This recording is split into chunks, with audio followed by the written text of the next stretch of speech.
आगामी निवडणूक ठाकरेंची शेवटची निवडणूक असेल अशी टीका भाजप नेते रावसाहेब दानवे यांच्याकडून करण्यात आली होती। दानवेंच्या या टीकेला ठाकरे बंधूंनी उत्तर देताना जोरदार हल्लाबोल केला। तर निवडणुकीनंतर पक्ष अस्तित्वात राहणार नाही हे माझं विधान खरं ठरल्यामुळे माझं वक्तव्य त्यांच्या जिव्हारी लागल्याची प्रतिटीका रावसाहेब दानवेंनी केली।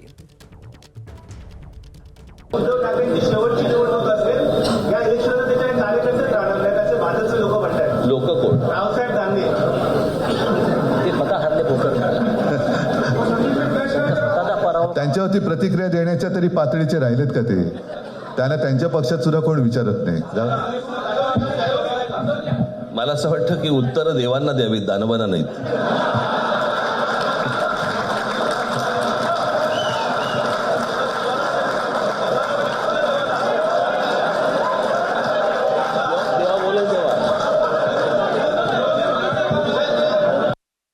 उद्धव ठाकरे साहेबासारखा काळा बोरका फाडून शेपूट खालीहून घालून मी विधान परिषदेत नाही गेलो। मी खरा वाघ आहे, त्याच्यासारखा कागदी वाघ नाही।